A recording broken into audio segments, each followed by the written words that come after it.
एव च पतितानां पावनेभ्यो वैष्णवेभ्यो नमो नमः। हरे कृष्णा कृष्णा कृष्णा हरे हरे, हरे राम राम राम हरे हरे। सर्वप्रथम दीक्षा गुरुपाद पद्म नित्य प्रविष्टो विष्णुपाद स्तोत्रशत श्री श्रीमशील भक्ति वेदांत शीला नारायण गोसाई महाराज जी के चरणों में अनंत कोटि दंडवत प्रणाम ज्ञापन करते हुए उनसे हेतु कृपा की वांछा करता हूँ। तत्पश्चात नित्य प्रविष्टो विष्णुपाद स्तोत्रशत श्री श्रीमशील भक्ति वेदांत शीला स्वामी महाराज जी के चरणों में अनंत कोटि दंड प्रणाम ज्ञापन करते हुए उनसे भी हेतु कृपा की वांछा करता हूँ। आप सब भक्तों को मेरा प्रणाम स्वीकार हो। हरे कृष्णा। तो आज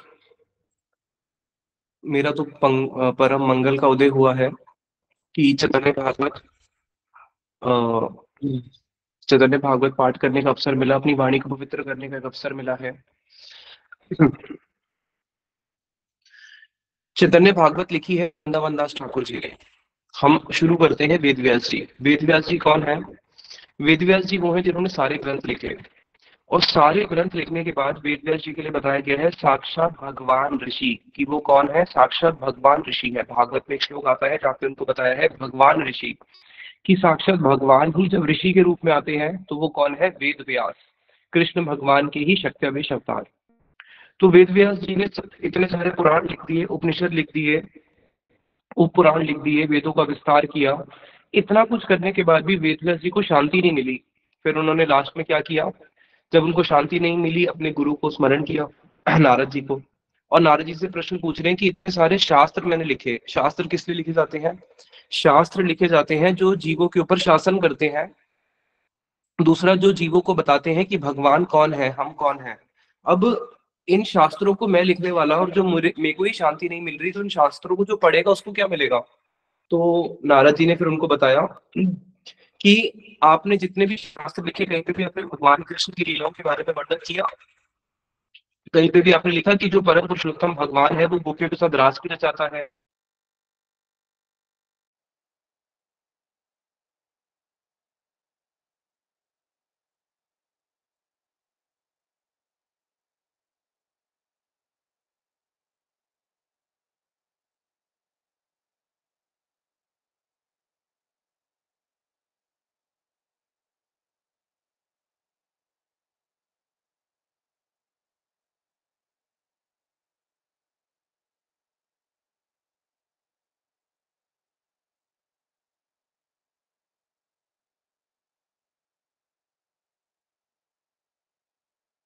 हरे कृष्णा प्रभु जी, आपका म्यूट हो गया।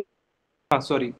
तो कहीं पे आपने लिखा कि जो परम पुरुषोत्तम भगवान है वो गोपियों के साथ रास भी रचाता है। कहीं पे आपने लिखा कि जो परम पुरुषोत्तम भगवान है उसको भूख लगती है, तो वो क्या करता है? जब भूख लगती है तो वो जाके चोरी भी करता है।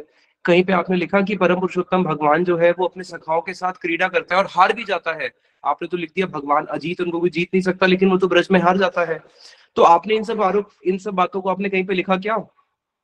तब जाके उन्होंने अपनी अंतिम कृति लिखी, श्रीमद भागवतम। और श्रीमद भागवतम को लिखने के बाद तब जाके उनका मन शांत हुआ। लेकिन एक चीज तब भी रह गई थी। क्या रह गई थी? श्रीमद भागवत के स्टार्टिंग में उन्होंने लिखा हुआ है, ये भागवतम किसके लिए है? निगम कल्पतरोर गलितम फलम सुख मुखाद अमृत रसम युतम पिबतम भागवतम रसमालयम मुहुरा रसिका भुविका भावुका। कि ये जो भागवत है ये किसके लिए लिखी उन्होंने? ये जो भागवतम है ये लिखी है उन वैष्णवों के लिए जो कैसे हैं, जो रसिक वैष्णव है, जिनके लिए उसमें एक शब्द आता है वहां पे कि वो वैष्णव कौन है? जो कि अजात शत्रु है, जिनका कोई शत्रु उदय नहीं हुआ। और साथ में जो कैसे हैं, निर्मत शरणाम सत्ताम। सॉरी लाइट चली गई। निर्मत शरणाम सत्ताम उन्होंने किनके लिए लिखी है? जो निर्मत सर है, उन साधुओं के लिए मैंने भागवतम लिखी है। तो भागवतम उन्होंने किसके लिए लिखी? निर्मत शरणाम सत्ताम। कि वो साधु के लिए मैंने भागवतम ग्रंथ लिखा है जो निर्मत सर है, जिनकी हृदय के अंदर बिल्कुल भी मत्सरता नहीं है। अभी प्रश्न होता है कि भागवतम ग्रंथ उन्होंने किसके लिए लिखा? यद वैष्णव नाम प्रियम, जो वैष्णवों के लिए ग्रंथ है। और कैसे वैष्णव? ऐसे वैष्णव नहीं कि जो अभी स्टार्टिंग स्टेज में आए हैं, कनिष्ठ वैष्णव के लिए नहीं। ये उसमें उन्होंने अधिकार किनको दिया? उनको अधिकार दिया जो कैसे है? निर्मत्सर, जिनके हृदय से संपूर्ण रूप से मत्सरता जा चुकी है, उनके लिए लिखा। इसका मतलब हुआ कि भागवतम में तो सबका अधिकार नहीं है। अब वेदव्यास जी फिर सोच में पड़ गए। कंटिन्यूस लाइट जा रही है, सॉरी। अब वेद व्यास जी फिर सोच में पड़ गए कि मैंने भागवतम तो लिखी, उसमें मैंने भगवान की बड़ी सुंदर सुंदर मधुर लीलाओं का भी वर्णन किया, और उन लीलाओं को स्वाद कौन कर सकता है? उन लीलाओं को आस्वादन केवल वही कर सकते हैं जो कौन है? निर्मत्सर है, और जो कौन है? रसिक वैष्णव है, उन्हीं के लिए लिखी। लेकिन अभी और वो भी कैसे वैष्णव? ये तो परमहंस वैष्णव, जो कि परमहंस वैष्णव है, उनके लिए उन्होंने भागवतम लिखा। अभी प्रश्न आता है कि जो इस संसार के पतित जीव हैं, जो बार बार इस संसार के अंदर जन्म मृत्यु के चक्कर में पड़ रहे हैं, अब उनको मैं भागवत तक कैसे लेके जाऊं? भागवतम तो मैंने प्रकट कर दी, लेकिन कोई एक ग्रंथ और अभी ऐसा होना चाहिए जो ग्रंथ जीवों को अधिकार देगा, जिस ग्रंथ को पढ़ने के बाद वो भगवान श्री कृष्ण की लीलाओं का भागवतम का रस आस्वाद कर सके। तो उसलिए ही जैसे भगवान कृष्ण ने जब ब्रज की बहुत सारी लीलाओं को किया, अब वापस जाके अपने गोलोक धाम में चिंता कर रहे हैं कि अरे मैंने इतनी सुंदर सुंदर लीलाएं करी, किस लिए करी? भगवान लीलाएं किस लिए करते हैं? जीवे र कारणे आसिया प्रपंचे लीला कैले सुविस्तार। जीवों के कारण के लिए ही प्रभु इस जगत में आते हैं, अनेक अनेक लीलाओं को करते हैं। हम जैसे जीवों के चित्त को अपनी ओर आकृष्ट करने के लिए भगवान ये लीलाएं करते हैं। अब भगवान देख रहे हैं कि मैं जितने भी संसार के जो बद्ध जीव हैं, अरे बद्ध जीव का तो कहना ही क्या। जब भगवान श्री कृष्ण मथुरा में गए, द्वारका में गए, तो द्वारका में उनके इतने सारे परिकर थे, मथुरा में उनके इतने सारे परिकर थे, पूरे भारत में जहां जहां भी भगवान गए उनको कितने सारे लोगों ने भगवान का दर्शन किया। क्या भगवान ने किसी को भी वृंदावन के अंदर प्रवेश दिया? किसी को भी उन्होंने वृंदावन की लीला में तो प्रवेश दिया नहीं। यहाँ तक कि जो 5 पांडव थे, उनको भी वृंदावन की लीला में प्रवेश नहीं मिला। तो भगवान कृष्ण चिंतन में पड़ गए कि मैंने इतनी सुंदर सुंदर ब्रज की लीलाएं करी, लेकिन उसमें अधिकार तो मैंने किसी को दिया नहीं। अब मैं कलयुग में सचिनंदन गौर हरि के रूप में जाऊंगा, और सचिनंदन गौर हरि के रूप में मैं जाके क्या करूंगा? जितने भी जीव हैं उन सारे जीवों को क्या करूंगा? इस ब्रज प्रेम के अंदर डुबो दूंगा। और उसका आधार कौन बने? वही जैसे भगवान वेदव्यास जी के रूप में आके अपने ग्रंथों को लिखते हैं, तो वो वेदव्यास जी कौन है? भगवान के ही अवतार है। श्रीमद् भागवतम क्या है? श्रीमद् भागवतम भी साक्षात कृष्ण स्वरूप ही है। उसी प्रकार से वही वेदव्यास जी इस कलयुग में हुए हैं वृंदावन दास ठाकुर, और उन्हीं वृंदावन दास ठाकुर जी ने एक ग्रंथ लिखा है जिस ग्रंथ का नाम है चैतन्य भागवत। और ये चैतन्य भागवत क्या है? यही चैतन्य भागवत ग्रंथ है जो क्या करता है? जीवों को प्रवेश देता है श्रीमद् भागवतम के अंदर। अब हम लोग चैतन्य भागवत जो है वृंदावन दास ठाकुर जी का ग्रंथ, आज से उसी के ऊपर चर्चा करेंगे। और इस ग्रंथ के लिए उन्होंने क्या बोला? जैसे भागवतम के लिए उन्होंने बोला था कि ये किसके लिए मैंने लिखा है? निर्मत्सर के लिए। और ये चैतन्य भागवत किसके लिए लिखा है? अगर कोई यवन है, यवन मतलब होता है मुसलमान, जो शोच अशोच का भी विचार नहीं करता, पवित्र पवित्रता का भी विचार नहीं करता, अगर कोई यवन जैसा नीच कार्य करता है, वो व्यक्ति भी अगर चैतन्य भागवत का आश्रय ग्रहण करता है, उसको भी क्या मिलती है? उसको भी भगवान श्री कृष्ण की परम भक्ति, प्रेमा भक्ति प्राप्त होती है। तो चैतन्य भागवत हम जैसे जीवों के ऊपर कल्याण करने के लिए इस कलयुग में सबसे ज्यादा जो स्ट्रॉन्ग साधन है वो है चैतन्य भागवत का श्रवण करना, जिसको श्रवण करने से कृष्ण भक्ति निश्चित रूप से लाभ होती ही होती है। अगर कोई भागवतम पढ़े तब भी डाउट है कि उसको कृष्ण भक्ति मिलेगी, लेकिन अगर कोई चैतन्य भागवत पढ़े तब तो कोई निसंदेह उसको कृष्ण भक्ति मिलेगी ही मिलेगी। तो आज हम इसी चैतन्य भागवत को आरंभ करते हैं। इस चैतन्य भागवत का नाम पहले अपने इस ग्रंथ का नाम वृंदावन दास ठाकुर जी ने पहले दिया था चैतन्य मंगल, लेकिन महाप्रभु के एक परिकर नरहरि ठाकुर, उनके शिष्य लोचन दास जी ने भी एक महाप्रभु की लीला के ऊपर एक ग्रंथ लिखा था, उसका नाम था चैतन्य मंगल। तो इसलिए उन्होंने अपने ग्रंथ का नाम कर दिया फिर चैतन्य भागवत। तो इस चैतन्य भागवत के 3 भाग हैं, आदि मध्य और अंत। आदि खंड के अंदर जो लीलाएं हैं वो चैतन्य महाप्रभु की विद्या विलास की लीलाएं हैं। उसके बाद मध्य भाग के अंदर चैतन्य महाप्रभु का जो संकीर्तन रास प्रकाशित हुआ है, उस नवदीप में संकीर्तन रास की जो लीलाएं हैं मध्य खंड में वो प्रकाशित होती हैं। और जो अंत्य खंड है, अंत्य खंड के अंदर चैतन्य महाप्रभु का संन्यास लेके जगन्नाथपुरी की ओर प्रस्थान करना, उन लीलाओं का वर्णन है। और चैतन्य भागवत के बाद एक ग्रंथ और गौड़ीय समाज में बहुत ही प्रचलित है, जिसको श्रील भक्ति वेदांत स्वामी महाराज जी ने इंग्लिश भाषा में और बहुत सारी भाषाओं में ट्रांसलेट किया, जिसका नाम है चैतन्य चरिता अमृत।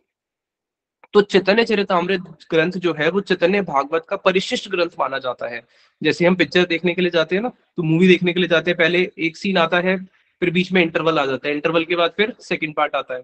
तो उसी प्रकार से जो फर्स्ट पार्ट है वो है चैतन्य भागवत, जिसमें महाप्रभु की बाल्य लीलाओं से लेके उनकी पौगंड लीला से लेके उनका फिर संन्यास तक की लीलाओं का पूरा विस्तार से वर्णन है। और संन्यास की जो बाद की लीलाएं हैं उसका यहाँ पे सूत्र रूप से वर्णन है, और वो उसका जो विस्तार से वर्णन है वो है चैतन्य चरितामृत में। तो हमको अगर चैतन्य महाप्रभु के बारे में जानना है तो हमारे पास दो ग्रंथ है मूल, चैतन्य भागवत और चैतन्य चरितामृत।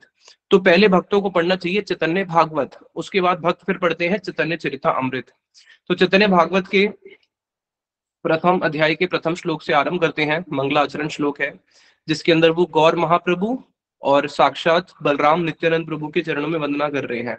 अजानु लंबित भुजौ कनक कवदातौ संकीर्तनेक पितरौ कमलयात आश्रौ विश्वंभरौ द्विजभरौ युगधरम पालौ वंदे जगत प्रिय करौ करुणा अवतारौ। कह रहे हैं कि देखो मैं प्रणाम करता हूँ। इसके अंदर उन्होंने अपने दोनों इष्टदेव गौर महाप्रभु नित्यानंद प्रभु को एक साथ वंदना करी है। क्या कह रहे हैं? अजानुलंबित भुजौ। भगवान कृष्ण की जो भुजाएं होती हैं या भगवान के जितने भी अवतार हैं उनकी जो भुजाएं होती है वो कैसी होती है? अजानुलंबित भुजाओ। अजानुलंबित है यानी कि उनकी जो भुजाएं होती है वो पूरे उनके जो घुटने होते हैं वहां तक स्पर्श करती है। और कनक अवदातौ, साथ में ही वो कैसे हैं? कनक अवदातौ, यानी कि जो गौर महाप्रभु नित्यानंद प्रभु हैं दोनों कैसे हैं? बिल्कुल तप्त कांचन जैसे राधा रानी का रंग है उसी प्रकार से कनक अवदातौ, कनक के समान उन दोनों का वर्ण है। संकीर्तनेक पितरौ। अब यहाँ पे बड़ा सुंदर शब्द बोला कि ये दोनों कौन है? संकीर्तन के पिता हैं। अब इस जगत के अंदर कभी ऐसा सुना है कि कोई बोले भाई मेरे दो पिता हैं? पिता तो हमेशा एक ही होता है। अब यहाँ पे संकीर्तनेक पितरौ बोल दिया, द्विवचन, ये दोनों ही संकीर्तन के पिता हैं। यहाँ पे ये दो दो पिता क्यों बोले? बताया दो पिता इसलिए बोले कि दोनों अभिन्न हैं। महाप्रभु और नित्यानंद प्रभु, कृष्ण और बलराम दोनों ही भगवत तत्व है। तो दोनों के अंदर इतना घनिष्ठता है कि दोनों को एक ही मान के क्या बोल दिया? संकीर्तनेक पितरौ कमलयात आश्रौ। और दोनों के नेत्र कैसे हैं? अब यहाँ पे दोनों की जब वंदना कर रहे हैं, जैसे मानो अगर मुझे किसी व्यक्ति के बारे में कुछ प्रशंसा करनी है और मुझे उसके अलावा जो उसका एक भाई है उसकी भी प्रशंसा करनी है, तो पहले इसकी प्रशंसा में मैं कुछ शब्द बोलूंगा, उसके भाई की प्रशंसा में जो शब्द मैं बोलूंगा वो तो डिफरेंट होंगे ना। अब कभी ऐसा तो नहीं होगा ना कि दोनों की प्रशंसा मैं एक साथ करूं। अगर मान लीजिए कोई डिबेट हो रही है उसमें कोई केजरीवाल के बारे में बोल रहा है या कोई मोदी के बारे में बोल रहा है तो अलग अलग बोलेंगे, दोनों के बारे में एक गुण तो नहीं बोल सकते। लेकिन यहाँ पे इस श्लोक के अंदर अगर आप देखो तो ये जो वंदना हो रही है, प्रश्न है कि ये गौर महाप्रभु की है नित्यानंद प्रभु की है? बताया इस वंदना में जितने शब्द हैं वो महाप्रभु नित्यानंद प्रभु दोनों के लिए हैं। क्यों? क्योंकि दोनों ही कौन है? दोनों ही अभिन्न है। कृष्ण की ही एक्सपेंशन कौन है? बलराम, और वही कृष्ण महाप्रभु के रूप में आए हैं। और बलराम कौन है? साक्षात नित्यानंद प्रभु। कमलयात आश्रव, उनके जो नेत्र कैसे हैं? बिल्कुल कमल के समान। विश्वंभरौ, फिर उनका एक नाम दिया, वो कौन है? विश्वंभर। विश्वंभर का अर्थ है जो विश्व का भरण पोषण करते हैं। विश्वंभर, जैसे घर का पिता होता है वो घर का विश्व, घर का हो गया पालन पोषण करने वाला। पति कौन होता है? जो पत्नी का भरण पोषण करता है। तो जगतपति कौन है? जो पूरे जगत का पालन पोषण करते हैं, जो पूरे विश्व का पालन पोषण करते हैं, उनको बोलते हैं विश्वंभरौ। द्विजवरौ, दोनों ने ही किस कुल में जन्म लिया? ब्राह्मण कुल में जन्म लिया। युग धर्म पालो। अब यहाँ पे एक और विशेष बात कि इस युग का धर्म क्या है? जैसे हर युग का एक धर्म होता है। सतयुग का धर्म क्या था? सतयुग का धर्म था ध्यान। ध्यान करोगे सतयुग में भगवान की प्राप्ति होगी। उसके बाद त्रेता का क्या था? त्रेता में होते थे बड़े बड़े यज्ञ होते थे। द्वापर में क्या होता था? द्वापर यद परिचर्याम, द्वापर में भगवान की परिचर्या, भगवान की पूजा होती थी। यद अपनोति तद अपनोति कलौ संकीर्त्या केशवम। जो सारे की सारी वस्तु आपको सतयुग में, द्वापर में और त्रेता में भगवान के नाम, भगवान की आराधना करने से, यज्ञ करने से या फिर ध्यान करने से मिलती थी, कलयुग में वो सारी की सारी वस्तु कैसे मिल जाती है? संकीर्तन से मिल जाती है। तो कलयुग में जो युग धर्म पालो, इस युग धर्म का प्रचार करने के लिए जो आए वो कौन है? महाप्रभु और नित्यानंद प्रभु। वंदे जगत प्रिय करो करुणा अवतारो, कि हे प्रभु आप कौन हो? आप दोनों साक्षात करुणा के अवतार हो। अब देखो भगवान के जितने भी इससे पहले अवतार हुए हैं, भगवान का नरसिंह अवतार, कुर्म अवतार, वराह अवतार, भगवान के तो अनेक अनेक अवतार हुए हैं। हर अवतार के अंदर भगवान करुणा का विस्तार करते हैं। जब भगवान नरसिंह रूप में आए तो नरसिंह रूप में आके उन्होंने किसके ऊपर अपनी करुणा का विस्तार किया? भगवान ने प्रहलाद के ऊपर अपनी करुणा का विस्तार किया। जब भगवान राम के रूप में आए तब उन्होंने अपने करुणा का विस्तार अनेक अनेक जीवों के ऊपर अपनी करुणा का विस्तार किया। शबरी पे करुणा का विस्तार किया, खेवट पे किया, सबके ऊपर, वानर जाति के ऊपर करुणा का विस्तार किया। अब वही भगवान जब कृष्ण के रूप में आए तब भी उन्होंने पूरे जगत का करुणा का अवतार किया, करुणा का विस्तार किया। लेकिन अब जब ये चैतन्य महाप्रभु के रूप में आए हैं तो यहाँ पे एक विशेषता है। विशेषता क्या है? इससे पहले जब भगवान आए थे तो भगवान की दो शक्ति होती है, एक प्रभु की इच्छा शक्ति, एक उनकी करुणा शक्ति। तो जब भी भगवान अपनी करुणा को लेके आते हैं तो वो हमेशा करुणा को अपने वश में रखते हैं, करुणा के वश में नहीं होते, करुणा उनके वश में होती है। अब प्रभु ने इच्छा करी कि मुझे इस पे करुणा करनी है तो करुणा उनके वश में है। तो जिसके ऊपर वो इच्छा करेंगे, उनकी इच्छा शक्ति और करुणा शक्ति, तो इच्छा शक्ति प्रधान है, करुणा शक्ति पीछे है। जिसके ऊपर प्रभु ने इच्छा करी उसके ऊपर जाके करुणा बरसती। खेवट के ऊपर इच्छा करी तो करुणा बरसती। भगवान श्री कृष्ण ने कुब्जा के ऊपर इच्छा करी तो पीछे से करुणा आई और उसने बरस दी। अब जब महाप्रभु नित्यानंद के रूप में आए तो उन्होंने विचार किया कि अरे देखो, हमने इससे पहले जितने भी अवतार लिए हैं उसमें हमने क्या किया है, करुणा शक्ति को हमने हमेशा पीछे रखा है और इच्छा शक्ति को आगे रखा है। अब इच्छा शक्ति तो भाई विचार करती है ना कि मैं इस इच्छा करती है कि मैं इस पे करुणा करूं या नहीं करूं, उसके पहले के सारे जन्मों का देखती है, भैया इसने क्या क्या किया है, हाँ ये किया, चलो इस पे करुणा कर देती हूँ। तो अब मैं एक काम करता हूँ, जब महाप्रभु के रूप में आऊंगा ना तो इस बारी इच्छा शक्ति को थोड़े समय के लिए पीछे पटक देते हैं और करुणा शक्ति को आगे कर देते हैं। तो इसलिए इसमें चैतन्य महाप्रभु की करुणा शक्ति आगे आ गई। जब करुणा शक्ति आगे आ गई तो करुणा ने बोला भाई मेरा तो काम ही क्या है, करुणा शक्ति जो है उसकी आंख नहीं है, इच्छा शक्ति की आंख है। करुणा शक्ति जो है वो विचार नहीं करती है, इच्छा शक्ति विचार करती है। तो करुणा शक्ति ने देखा भाई ना तो मेरे पास नेत्र है ना मेरे को विचार करना है, मेरे तो सामने जो आएगा मैंने तो क्या करना है, जे जहां पाए ता करे कृष्ण प्रेम दान। उसके सामने जो भी आया, चाहे वो स्त्री बाल वृद्ध चंडाल यवन, चाहे वो स्त्री हो, बाल हो, वृद्ध हो, चंडाल हो, यवन हो, तो महाप्रभु की करुणा शक्ति ने किसी भी प्रकार का कोई विचार नहीं किया, जो भी सामने आया उसको क्या किया, उसको साथ ही साथ में कृष्ण प्रेम दान कर दिया। तो इसलिए अब करुणा अवतीर्ण कलौ, कलयुग में जब चैतन्य महाप्रभु आए तो वो कैसे आए हैं, करुणा अवतीर्ण कलौ, यानी कि करुणा को अपने कंट्रोल में नहीं रखा, खुद उसके पास जाके शरणागत हो गए। इसलिए आप देखना भगवान कि किसी भी मंदिर में अगर भगवान के किसी भी रूप को देखोगे, चाहे वो कृष्ण हो, नरसिंह हो, वरा हो, वामन हो, भगवान आशीर्वाद दे रहे हैं, ऐसे आशीर्वाद दे रहे हैं ना, हर जगह आशीर्वाद दे रहे हैं।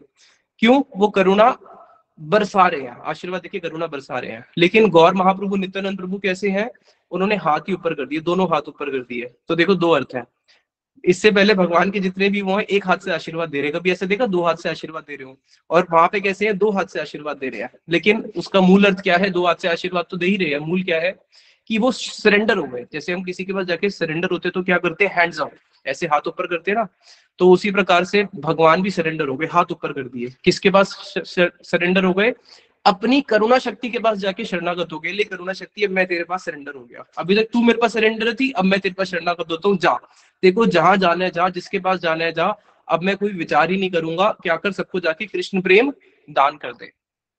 अभी प्रश्न है कि अगर किसी को कृष्ण प्रेम दान भी करेंगे तो उसको पात्र तो चाहिए। अगर पात्र ही नहीं होगा, जैसे अगर हम लोग गरम गरम खीर बांट रहे हैं, डूने खत्म हो गए, अब लोग खड़े हैं लाइन में, भाई डूने ही नहीं है, अब हाथ में तो गरम खीर लेंगे नहीं, या अगर गरम दूध बांट रहे हैं तो उसके लिए गिलास तो चाहिए, पात्र ही नहीं है तो बोला कि पात्र भी मैं ही दूंगा। इससे पहले के जो इतने भी भगवान के अवतार थे उसमें अगर आपके पास पात्रता है तब करुणा मिलेगी। अब इसमें करुणा शक्ति पात्र भी बांट रही है और करुणा भी बांट रही है। तो यहाँ पे बता रहे हैं कि उन्होंने दोनों को प्रणाम किया स्टार्टिंग में। उसके बाद फिर ग्रंथकार वृंदावन दास ठाकुर जी प्रणाम करते हैं विशेष रूप से चैतन्य महाप्रभु को, उनके भक्तों को, कृष्ण को, बलराम जी को, और फिर आगे बढ़ते हुए सबसे पहले जब भी ग्रंथ का आरंभ किया जाता है मंगलाचरण किया जाता है, यानी कि अपने इष्ट गुरु भगवान वैष्णव तीन रसमरण, गुरु का, भगवान का और वैष्णवों का, तीनों का स्मरण किया जाता है। तो उसी पद्धति के अंदर वृंदावन ठाकुर जी आगे प्रणाम करते हैं। सबसे पहले किसको, आदेश श्री चैतन्य प्रिय घुष्टिर चरणे अशेष प्रकारे मोर दंड पर नामे। सबसे पहले आते, सबसे पहले मैं क्या करता हूँ, चैतन्य महाप्रभु के जो सबसे प्रिय है वो कौन है, उनकी अपनी घोष्टी, यानी कि उनके अपने निजजन, तो मैं सबसे पहले उनके चरणों में प्रणाम करता हूँ। उनके चरणों में प्रणाम क्यों करता हूँ? क्योंकि उनके चरणों में प्रणाम करने के बाद ही मैं आगे बढ़ूंगा। तबे बंधु श्री कृष्ण चैतन्य माहेश्वर, नवद्वीपे अवतार नाम विश्वम्भर। उसके बाद ही मैं फिर जो पहले भक्तों को प्रणाम करूंगा, उसके बाद ही फिर मैं अपने इष्ट चैतन्य महाप्रभु को प्रणाम करूंगा। क्यों? क्योंकि शास्त्रों में ऐसा वर्णन है कि सिद्धिर भवती वानेति संशयो अच्युत सेविनाम, कि अगर कोई भगवान कृष्ण की सेवा करता है तो सिद्धि हो भी सकती है, नहीं भी हो सकती। एक डाउट है, सिद्धि भवती वानेति, सिद्धि हो भी सकती है, नहीं भी हो सकती, लेकिन निसंशय अस्तु, भाई इसमें निसंशय कि अगर कोई तद्भक्त परिचर्या रतात्मना, अगर कोई भगवान के भक्तों की पूजा करता है तब तो निसंशय, तब तो उसको सिद्धि मिलेगी ही मिलेगी। इसलिए कीर्तन में बड़ा सुंदर हमारे नरोत्तम दास ठाकुर जी बताते हैं, आश्रय लइया भजे तारे कृष्ण नाही त्यजे, आर सब मरे अकारण।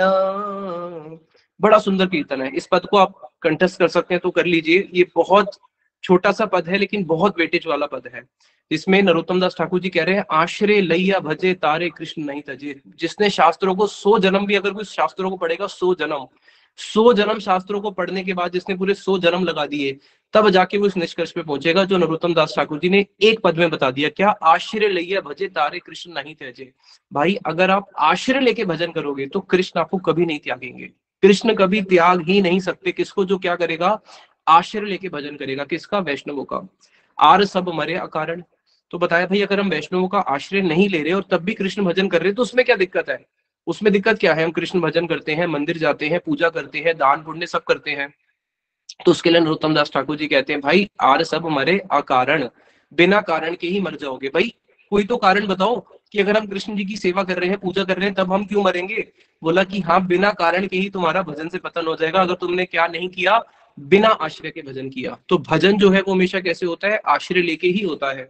तो यहाँ पे वो कह रहे हैं कि आश्रय लैया भजे तारे कृष्ण नहीं त्यजे। जो आश्रय लेके भजन करते हैं उसको कृष्ण कभी नहीं त्याग सकते, चाहे वो पतित से पतित क्यों ना हो, पामर से पामर क्यों ना हो, उसके अंदर अनेक प्रकार के अवगुण भरे हों, लेकिन अगर उसने एक गुण उसके अंदर है क्या, कि उसने आश्रय ले लिया। इसी बात को हमारे शिला वामन गोसाई महाराज जी बोलते थे कि अगर एक जीव के अंदर अनंत अवगुण है, अनंत अवगुण, लेकिन उसके अंदर केवल एक गुण अगर नजर आ गया ना, एक गुण, क्या?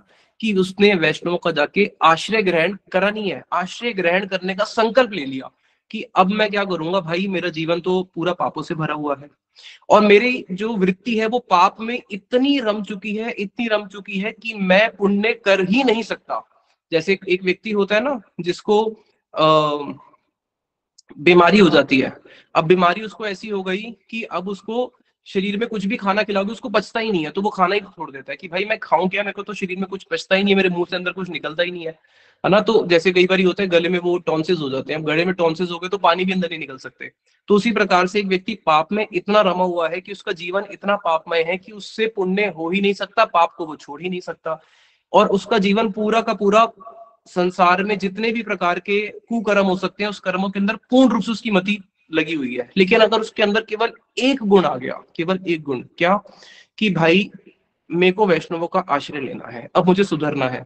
तो जिसके अंदर इतना सा भी गुण आ गया कि मुझे वैष्णवों का आश्रय लेना है, अभी आश्रय लिया नहीं है, तो बताया कि वो बहुत श्रेष्ठ है। क्यों? क्योंकि उसने क्या संकल्प ले लिया, मुझे वैष्णवों का आश्रय लेना है, कृष्ण उसको नहीं त्याग सकते। क्यों? क्योंकि उसने क्या किया है, वैष्णवों का आश्रय लेने का संकल्प ले लिया है, और जैसे वैष्णवों का आश्रय लेगा धीरे धीरे उसके जितने अवगुण है सब दूर हो जाएंगे और उसकी मति अपने आप ही कृष्ण में चली जाएगी। क्योंकि आगे हमारे कीर्तन में श्रील भक्ति विनोद ठाकुर जी बताते हैं कि विमल वैष्णवे रति उपजीबे वासना ईबे क्षीण, कि अगर किसी की हृदय में वैष्णवों के प्रति, विमल वैष्णव है, जो विमल वैष्णव है, अकिंचन वैष्णव है, अगर उनके प्रति किसी के हृदय में रति उत्पन्न हो गई है तब तो उसकी संसार की वासना अपने आप ही क्षीण हो जाएगी। तो इसलिए सबसे पहले वो क्या कर रहे हैं, अमार भक्तेर पूजा आमा हईते बड़, सेई प्रभु वेदे भागवते कैला दड़। और ये तो भगवान ने खुद ही दृढ़ रूप से बोला हुआ है कि मेरे से बढ़कर किसकी पूजा है, मेरे भक्तों की पूजा है। इसलिए मैं सबसे पहले क्या करता हूँ, अपने गुरुदेव को प्रणाम करता हूँ, महाप्रभु की जो गोष्ठी है उसको प्रणाम करता हूँ, और तब जाके मैं क्या करूंगा, तब जाके ही मैं चैतन्य महाप्रभु की जो लीला है उसका वर्णन करूंगा। और यही कार्य सिद्धि के लक्षण है। कार्य सिद्धि का लक्षण क्या है? सबसे पहले वैष्णवों की वंदना करना, गुरु की वंदना करना, गुरु और वैष्णव की वंदना करना, गुरु वैष्णवों के बाद जाके ही भगवान का स्मरण करना। अब महाप्रभु के जो भक्त थे उनको प्रणाम कर लिया, अब उनको अपने इष्ट देव की याद आई। उनके इष्ट देव कौन है? इनके इष्ट देव है नित्यानंद प्रभु। तो कह रहे हैं, इष्ट देव वंदो मोर नित्यानंद राय, चैतन्य कीर्ति सूर्य जहां कृपाए। अब मैं अपने इष्ट देव नित्यानंद प्रभु को प्रणाम करता हूँ। जिनकी कृपा से ही महाप्रभु की जो लीला है वो मुझे स्फुरित होगी, और उनकी कृपा से ही मैं महाप्रभु की लीलाओं को लिपिबद्ध कर पाऊंगा, इनको ग्रंथ के रूप में प्रकाशित कर पाऊंगा। जैसे आगे बताया, सहस्र वदन वंदो प्रभु बलराम, जहां सहस्र मुखे कृष्ण यशो धाम। बड़ा सुंदर कह रहे हैं कि देखो, कृष्ण का जो यश है, भगवान कृष्ण का जो यश है, जिसको गान करने से जीव का त्राण होता है, भगवान श्री कृष्ण का यश जो भक्तों के लिए औषधि है, भक्तों के प्राण है। जैसे वायु प्राण होता है ना, बिना वायु के जीवित नहीं रह सकते, उसी प्रकार भगवान कृष्ण का यश गान करना ही भक्तों का प्राण है। तो कह रहे हैं कि जो भगवान श्री कृष्ण का जो यश है उसका धाम कौन है? उसके धाम है सहस्र बदन, साक्षात अनंत देव, साक्षात बलराम जी। जिस प्रकार से अगर हमारी कोई बहुत प्रिय वस्तु है, उस प्रिय वस्तु को ऐसे कैसे तो रखेंगे नहीं, उसको कहाँ पे रखेंगे? अपनी प्रिय वस्तु को अपने किसी प्रिय व्यक्ति के पास रखेंगे।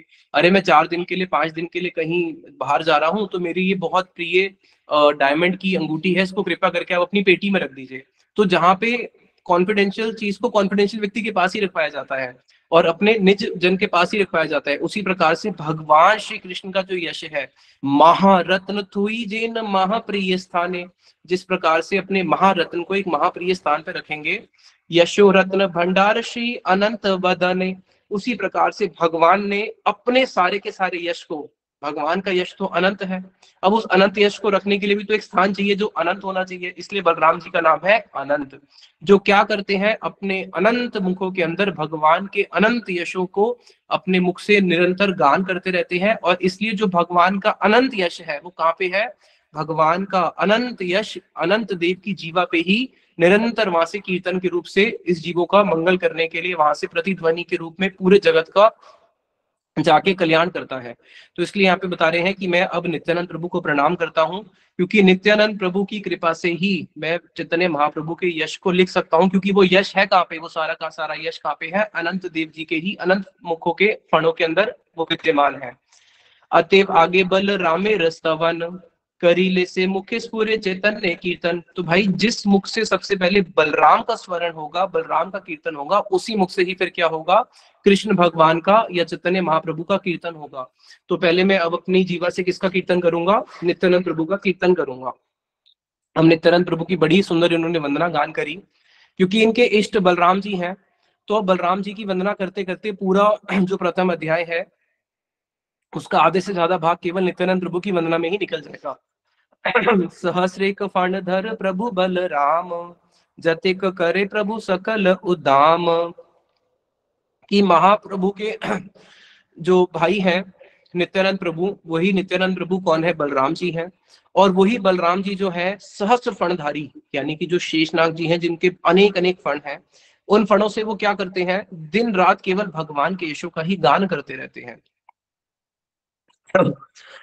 और वो भगवान को कितने प्रिय हैं? ततो अधिक चैतन्य प्रिय है नाही आर, निर अवधि से ही देह करे न विहार। अरे वो तो प्रभु के इतने प्रिय हैं कि ततो अन्य की ततो अधिक चैतन्य प्रिय नहीं आर, कि महाप्रभु के सबसे प्रिय कौन है? उनके सबसे प्रिय ही उनके भाई नित्यानंद प्रभु हैं। और नित्यानंद प्रभु तो उनके इतने प्रिय हैं कि साक्षात चैतन्य महाप्रभु विहार भी कहाँ पे करते हैं? उनके देह के अंदर ही दिन रात विहार करते हैं। जैसे बोलते हैं ना कि अरे हनुमान जी ने दिखाया कि देखो मेरे रोम रोम में, मेरे छाती में कौन है? राम है। उसी प्रकार से नित्यानंद प्रभु के देह में कौन दिन रात विहार करते हैं? साक्षात गौर महाप्रभु चैतन्य महाप्रभु उनके देह में ही विहार करते हैं। ताहा चरित्र जेवा जन शून्य गाये, श्री कृष्ण चैतन्य तार परम सहाय। अरे अगर कोई नित्यानंद प्रभु की बारे में सुनता है, उनके बारे में गान करता है, उनके बारे में वंदना करता है, हृदय में उनको अपने लेके आता है, किसी भी प्रकार से उनकी रति नित्यानंद प्रभु के चरणों में चली जाती है, तो उसके साथ तो by one get one free. उसके साथ पीछे पीछे अपने आप ही उनके सहायक कौन बन जाते हैं?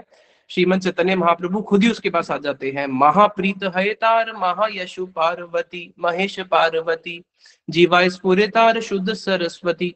अरे और तो कहना ही क्या, क्योंकि जो संकर्षण जी हैं, जो बलराम जी हैं, ये गुरु है। किसके गुरु हैं? शिव जी के गुरु हैं। तो अगर शिव जी देखते हैं अरे ये नित्यानंद प्रभु का, ये बलराम जी का गान कर रहा है, उनके इसके हृदय के अंदर उसके प्रति रति जाग रही है, तो साक्षात शिव जी और पार्वती जो उनको अपने गुरु के रूप में मानते हैं, तो शिव जी और पार्वती भी उनके ऊपर प्रसन्न हो जाते हैं। अरे और तो कहना ही क्या, जो साक्षात शुद्ध सरस्वती है वो आके उसकी जीवा में बैठ जाती है। क्यों? क्योंकि तूने किसका चिंतन किया है? तूने बलराम का चिंतन किया है। पार्वती प्रभृति नर अर्बुद नारी लैया। और पार्वती जी और शिव जी ये सदाशिव अपने कैलाश लोक में क्या करते हैं? शिव जी के साथ में जो पार्वती हैं, पार्वती के साथ में जो उनकी सेविकाएं हैं, उनकी 9 अरब दासियां हैं। तो पार्वती अपने साथ में अपने पति शिव जी को लेके, और साथ में जो उनकी 9 अरब दासियां हैं, पूरा का पूरा कैलाश पर्वत ये सब क्या करता है? मिलकर संकर्षण भगवान की पूजा करता है। तो ऐसे हैं हमारे नित्यानंद प्रभु, ऐसे हैं हमारे बलराम। फिर आगे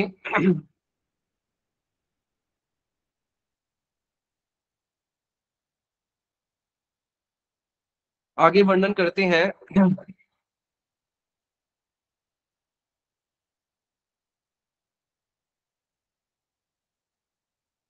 कि भागवतम के पंचम स्कंद के अंदर बलराम जी की रासलीला का बड़ा ही सुंदर वर्णन आया है।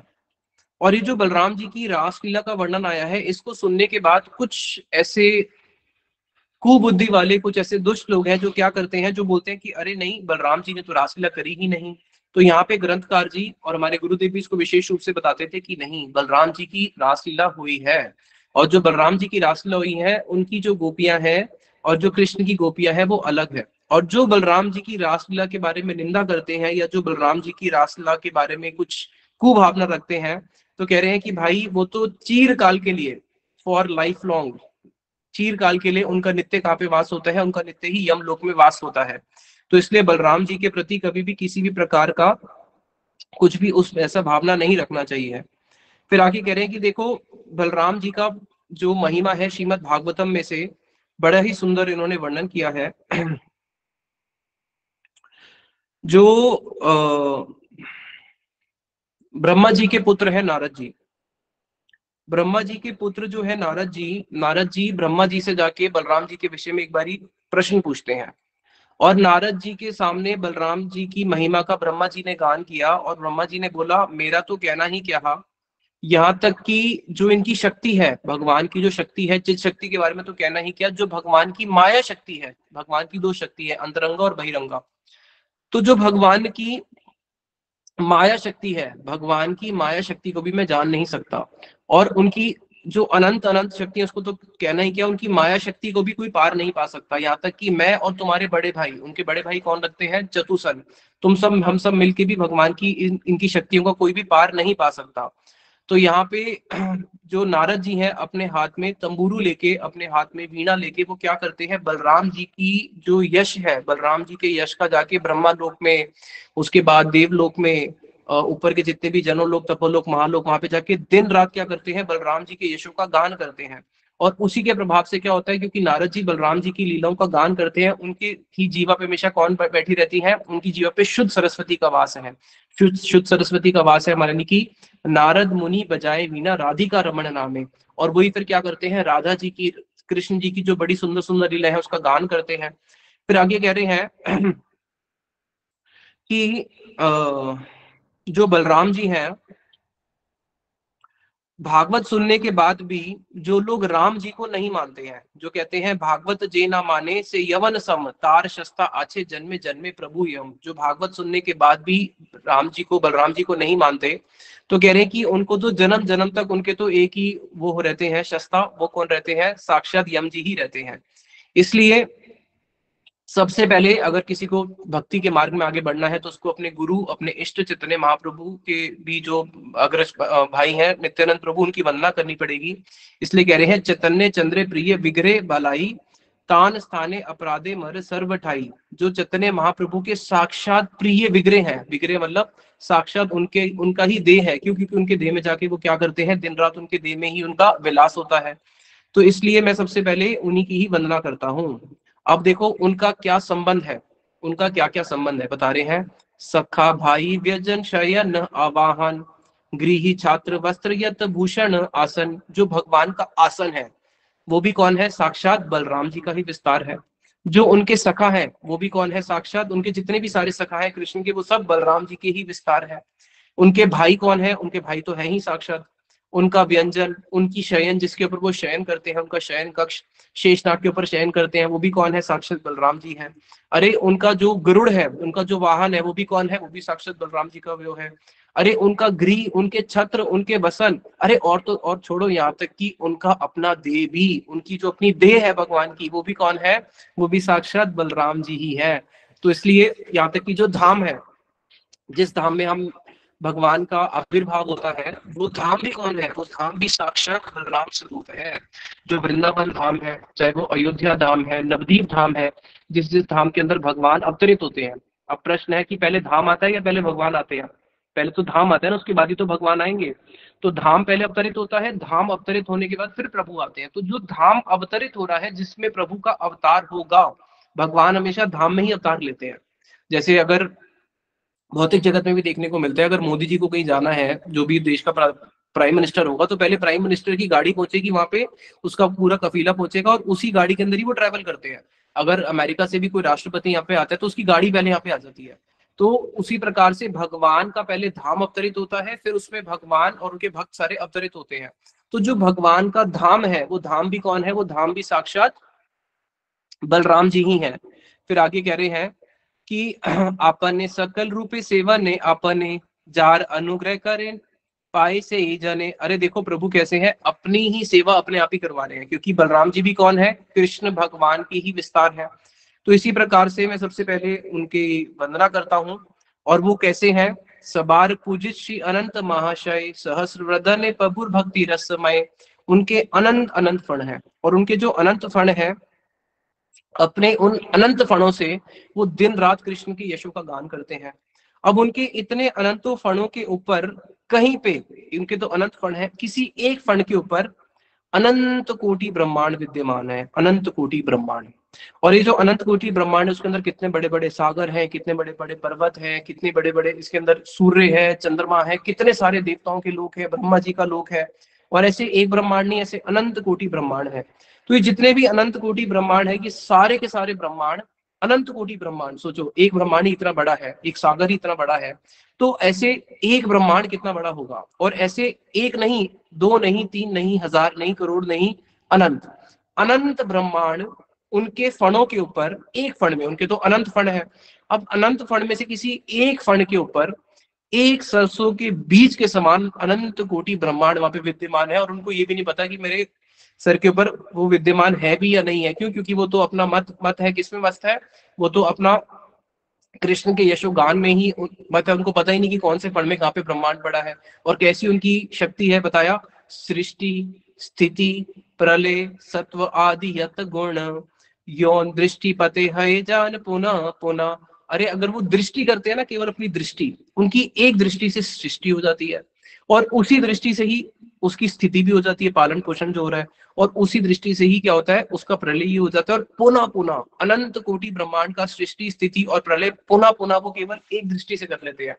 अगर हमें कुछ छोटा सा घर बनाना हो या पुल बनाना हो, कितनी सारी वर्कर लगे रहते हैं, कितने सालों साल लगे रहते हैं। और प्रभु की तो केवल उनकी एक दृष्टि से अनंत कोटि ब्रह्मांड का सृजन स्थिति प्रलय सब हो जाता है, पता ही नहीं चलता। तो ऐसे हैं प्रभु सहस्रवदन, कौन, बलराम। अद्वितीय रूप सत्य अनादि महत्व तथापि अनंत है के भु जैसे तत्व। भाई वो तो अनंत है। अब वो जो अनंत है, अब क्या हुआ, इसी अनंत के अंदर एक होड़ लग गई, एक कंपटीशन हो गया। अब वो कंपटीशन किसके बीच में हुआ है, ये कंपटीशन हुआ है भगवान के जो यश है, भगवान के तो अनंत अवतार है, और अनंत अवतारों में भगवान की अनंत अनंत लीलाएं हैं। और अनंत लीलाएं तो छोड़ो, जो भगवान की एक दिन की लीला है, एक दिन की लीला भी कैसी है, कह रहे हैं कि प्रभु की एक दिन की लीला कैसी है, कि कोटि कल्प यदि लिखा है गणेश, अगर गणेश जी बैठ जाए और बोले कि मैं कोटि कोटि कल्प लगा के प्रभु की एक दिन की लीला को लिखूंगा, तब वो अंत ना पाए शेष, तब भी वो भगवान की एक दिन की लीला को भी वर्णन नहीं कर सकते। तो भगवान की तो अनंत अनंत लीलाएं, अनंत अवतार है। और यहाँ पे इनका नाम क्या है? अनंत देव। अब दोनों के अंदर एक कॉम्पिटिशन हो गया। क्या कॉम्पिटिशन हुआ है? दोनों में ये कंपटीशन हुआ है कि कौन जीतेगा और कौन हारेगा। जीत और हार किस चीज की है? ये अपने अनंत फणों से भगवान की अनंत लीलाओं का गान कर रहे हैं। और वहां पे भगवान की जो लीला है वो भी अनंत है, उनकी माधुर्य भी अनंत है, उनका ऐश्वर्य भी अनंत है, उनकी करुणा भी अनंत है। तो यहाँ पे दोनों के अंदर ही होड़ लगी हुई है। जे अनंत नामे श्रवण संकीर्तने, जे मते करे नाही बोले जे जितने। ये जो अनंत नाम, जो प्रभु अनंत देव है, जो भी इनका नाम लेता है, इनका नाम लेने से ही क्या होता है? हमारे जितने भी दुख हैं, क्लेश हैं, कोटि कोटि जन्मों के, अब हमारे कितने पाप हैं? हमारे तो पाप अनंत है। तो बताया केवल एक अनंत नाम लेने से, केवल एक बलराम, नित्यानंद, निताई, केवल एक नाम लेने से, एक नाम लेने से प्रभु के हमारे अनंत कोटि जन्मों के जो सारे के सारे पाप हैं वो उसी क्षण पूरे के पूरे क्षय हो जाते हैं। तो अभी जितने भी लोग कथा सुन रहे हैं, आपने तो कितनी बारी अनंत का नाम सुन लिया, कितनी बारी नित्यानंद प्रभु का नाम सुन लिया। तो कम से कम एक गारंटी तो हो गई कि क्या हुआ? आज हमारे अनंत कोटि जन्मों के सारे पाप जो है वो क्षय हो गए। फिर आगे कहते हैं कि देखो कि यहाँ पे जो ये जो इनका होड़ लगा हुआ है, इसके अंदर क्या चल रहा है कि भाई दोनों ही तो बलवान पक्ष है। गायन अनंत श्री यशे नाही अंत, दोनों ही अनंत है। यहाँ पे अनंत देव भी अनंत है और वहां पे प्रभु की जो यश है वो भी अनंत है। जय भंग नहीं करू दोहो बलवंत। अब भाई कौन जीता कौन हारा वो कब पता चलेगा? मानो एक रेसिंग हो रही है, अब वो 100 मीटर की दौड़ है। अब 100 मीटर की दौड़ में कभी कोई आगे हो रहा है, कभी कोई पीछे हो रहा है, उसका कब पता चलेगा? तब पता चलेगा जब लास्ट में जो पहले पहुंचा उसी को बोलेंगे ना ये जीता और जो सेकंड आया वो हारा। लेकिन अभी प्रश्न है कि यहाँ पे तो दोनों ही चीजें अनंत है। प्रभु का यश भी अनंत है और अनंत देव के फण भी अनंत है, वो अनंत फणों से भगवान की लीला का गान कर रहे हैं। तो यहाँ पे दोनों ही बलवान है। जब दोनों ही अनंत है तो भाई यहाँ पे तो कोई ना जीत का प्रश्न है ना हार का प्रश्न है, तो दोनों की ही जीत है। और वास्तविक जीत किसकी है? उस अनंत के अंदर जो इनकी अनंत होड़ लगी हुई है, उसका अगर एक बिंदु भी जीव को मिल जाए तो जीव का भी क्या होगा? जीव भी अनंत दुखों से मुक्त हो जाएगा, क्योंकि भगवान की लीला भी अनंत है, यहाँ पे हमारे दुख भी अनंत है, दुखों का कोई भी हमारा वो नहीं है। इसलिए कीर्तन आता है जिसमें बताते हैं, बड़ा सुंदर कीर्तन है। साधु संग करी हरि भज यदि तबे अंत है क्लेश, ए घोर संसारे पड़िया मानव ना पाए दुखेर शेष। कि इस घोर संसार के अंदर जब पड़े हैं वहां पे हमारे शेष शेष अनंत अनंत हमारे क्लेश ही क्लेश है, और उसका पार पाना है तो क्या करना पड़ेगा? केवल एक बूंद मिल जाए, किसकी?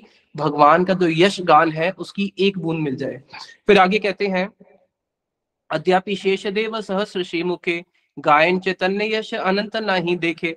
अब अनंत देव भी गान तो कर रहे हैं। अब गान करते करते करते करते, जैसे अगर आप कोई सागर को पार कर रहे हो, सागर को पार करते करते करते 3 4 5 6 महीने बीत गए। अब कहीं ना कहीं दूर तट तो नजर आना चाहिए ना। अब ये जब भगवान की लीलाओं का गान करना शुरू करते हैं तो गान करते करते क्या होता है, बहुत आगे तक पहुंच जाते हैं और तब भी उनको तट ही नहीं दिखता। और अगर तट दिखता भी है तो वो तट और क्या होता है, और विस्तार होता रहता है। तो भगवान की लीलाओं का भी अनंत है और इनका भी सब अनंत है। और अब इसको देख के जो भगवान के यश में और अनंत देव में जो होड़ लगी है, इसको देख के आनंदित कौन हो रहे हैं? ब्रह्मा रुद्र सुर सिद्ध मुनीश्वर आनंद देखीचे। ब्रह्मा जी, शिव जी, जितने भी देवता हैं वो इसको देख के बड़े आनंदित होते हैं कि कैसे सहस्र मुख से ये उनकी यश का गान कर रहे हैं। लाग बलि चली जाए सिंधु तरी बारे, यशे सिंधु ना दे कुल अधिक अधिक बाड़े। जो भगवान का यश रूपी सिंधु है उसका कोई कुल ही नहीं है, उसका कोई किनारा ही नहीं है, वो दिन रात बढ़ता ही रहता है। और यहाँ पे दिन रात इनके मुख से उनका गान चलता ही रहता है। तो ऐसे जो मेरे अनंत देव हैं, ऐसे जो हमारे बलराम जी हैं, ब्रह्मा सभाए की या नारद अपने, यही गुण गायन तंबूर वीणा सने। और इसी का जो ये कंपटीशन है, इसका गान कौन करता है? नारद जी अपनी तंबूरू लेके इसी का ही दिन रात गान करते रहते हैं। वहां से जो भी उनको बूंदे मिलती है उसी बूंदों को लेके क्या करते हैं? भगवान की लीलाओं का गान करते रहते हैं। इसलिए भाई अगर संसारेर पार हई भक्ति रसागरे, जे डूबी बेसे भजुक निताई चांदेर। अगर आप इस संसार से पार होना चाहते हो और भक्ति के सागर में डूबना चाहते हो, दो सागर है, ठीक है, दो सागर है। पहला सागर है जन्म मृत्यु का सागर, जहाँ पे जन्म मृत्यु जरा व्याधि दुख कलेश भरे हुए हैं। दूसरा सागर है भगवान की भक्ति का सागर। अगर कोई इस सागर से उस सागर में जाना चाहता है तो केवल एक ही काम करना है। डूबे तो हम हुए हैं किसमें, अभी संसार के क्लेश रूपी सागर में डूबे हुए हैं। और जीव को करता क्या है, गुरु क्या करते हैं, इस सागर से उठा के कृष्ण की भक्ति रूपी सागर में डुबो देते हैं। अगर यहाँ से जाके वहां पे जाना है, भक्ति के सागर में डूबना है, जो आनंद ही आनंद है। अभी हम दुख के सागर में डूबे हुए हैं, दुख के सागर से अगर किसी को आनंद के सागर में डूबना है तो क्या करो भाई, भजुक निताई चांदेर, नित्यानंद प्रभु का भजन करो। नित्यानंद प्रभु के भजन से ही क्या होगा, संसार के दुख से बच के हम क्या पे जाएंगे, कृष्ण की भक्ति में डूब पाएंगे। इसलिए वैष्णव चरण मोर एई नमस्कार, भजी जैन जन्मे जन्मे प्रभु बल राम। इसलिए मैं सारे वैष्णवों से एक ही प्रार्थना करता हूँ, उनके चरणों में नमस्कार करता हूँ कि मेरे को ऐसी मति दो कि मैं जन्म जन्म में क्या करूं, बलराम का, नित्यानंद प्रभु का भजन करूं। जैसे सूर्य या जैसे ब्राह्मण, ब्राह्मण विप्र द्विज क्या है, पर्यायवाची है, उसी प्रकार से नित्यानंद प्रभु अनंत बलदेव ये एक ही तत्व है। तो यहाँ पे जो आज मैं चैतन्य महाप्रभु की लीला का वर्णन करने जा रहा हूँ, वृंदावन दास ठाकुर जी कह रहे हैं ये सारी की सारी लीलाओं को वर्णन करने के लिए मुझे अंतर्यामी रूप में नित्यानंद प्रभु ने ही प्रेरणा दी है। जिस प्रकार से काठ की पुतली को नचाया जाता है हाथ से, और वो अपने बल से नहीं नाचती, जैसे उसको नचाओगे वैसे ही नाचती है, उसी प्रकार से मैं जो भी महाप्रभु की लीलाओं को लिखूंगा उसका जो मूल स्रोत है वो कौन है, किसके हाथ में है डोर, वो नित्यानंद प्रभु के हाथ में ही है। जो जैसा मुझे लिखवाएंगे वैसा ही मैं लिखूंगा, मेरे अंदर तो अपनी शक्ति नहीं है। चैतन्य चरित्र आदि अंत नाही देखी, जेन मत देन शक्ति तेन मत लिखी। अरे भाई अगर कुछ लिखना भी है, जैसे मान लो हमें कुछ बोला आर्टिकल लिखो, तो आर्टिकल को लिखने के लिए स्टार्टिंग तो करेंगे ना, अगर हमें लेटर लिखना है तो स्टार्टिंग तो करेंगे ना भाई, स्टार्ट कहाँ से करूं और एंड कहाँ से करूं। तो भाई महाप्रभु की तो लीला ऐसी है जिसका कोई ना आदि है ना अंत है। तो जब महाप्रभु की लीलाओं का वर्णन करूं तो वर्णन कहाँ से करूं जब मुझे आदि ही नहीं नजर आ रहा, और जब मुझे आदि ही नहीं नजर आ रहा तो अंत कहाँ से नजर आएगा। तो मैं लीलाओं का वर्णन कहाँ पे करूं, कहाँ पे शेष करूं, कुछ समझ में नहीं आता। इसलिए इन सारी लीलाओं को कौन वर्णन करवाएंगे मेरे से, इन सारी लीलाओं को मेरे से केवल वर्णन करवा सकते हैं साक्षात बलराम नित्यानंद प्रभु। और फिर उसके बाद जब वो महाप्रभु की लीलाओं को वर्णन शुरू करते हैं प्रथम अध्याय में, तो पहले उन्होंने सारी लीलाओं को सूत्र रूप में लिख दिया प्रथम अध्याय में कि महाप्रभु की आदि लीला क्या है, फिर उनका जो मध्य लीला क्या है, और अंत्य लीला जो संन्यास की लीला है, सबको सूत्र रूप में लिखा।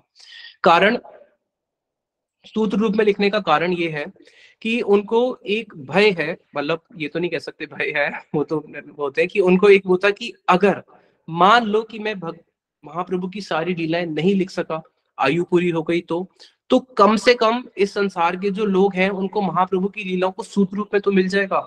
और दूसरा मेन कारण, मुख्य कारण ये है कि अगर मानो कि कोई चैतन्य भागवत पढ़ने के लिए बैठा और अगर वो प्रथम अध्याय के बाद किताब को बंद भी कर देते और अगर आगे नहीं भी पढ़ता, तो कम से कम प्रथम अध्याय से उसको पूरे चैतन्य भागवत पढ़ने का फल तो मिल जाए, महाप्रभु की सारी लीलाओं को तो जान ले। तो इस दो कारण से उन्होंने पहले सूत्र रूप में महाप्रभु की लीलाओं का वर्णन किया, फिर उसके बाद आगे फिर वो आदि लीला को विस्तार रूप से वर्णन शुरू करते हैं कि महाप्रभु का जब अवतार हुआ तो महाप्रभु ने अपने अवतार लेने से पहले अपने जितने भी भक्त हैं, उस कीर्तन में आता है, श्री कृष्ण चैतन्य प्रभु जीवे दया करी, स्व पार्षद स्वीय धाम अवतरी, कि श्रीमन चैतन्य महाप्रभु जीवों पे दया करने के लिए अपने स्व पार्षद और अपने धाम को इस जगत में लेके आते हैं। लेकिन जब राम जी आए थे तो उनके सारे पार्षद अयोध्या में आए, जब कृष्ण भगवान आए तो उनके सारे पार्षद कहाँ पे आए, मथुरा वृंदावन में आए। लेकिन अब जब महाप्रभु आ रहे हैं तो महाप्रभु ने देखा कि नहीं, अब मैं क्या करूंगा, मैं अपने सारे परिकरों को भारत के अनेक अनेक स्थान पे जन्म दूंगा, और फिर सबका कहाँ पे आके मिलन होगा, फिर सबका आके मिलन होगा नवदीप में। तो इसलिए श्रीमन चैतन्य महाप्रभु ने क्या किया, अपने जितने भी भक्त थे उनको अनेक अनेक स्थानों पे जन्म दिया। कहाँ पे, उसका वर्णन आता है अनंत अर्बुत लोग गेला देखी बारे, शेख खंडे सर्वजीव पाई ले निस्तारे।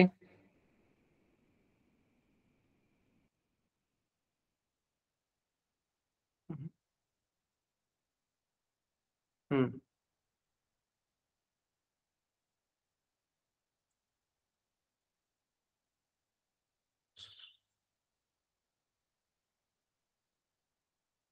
हाँ, कौन हेतु कृष्णचंद्र करे अवतार, कार शक्ति अच्छे तत्व जानी तहार।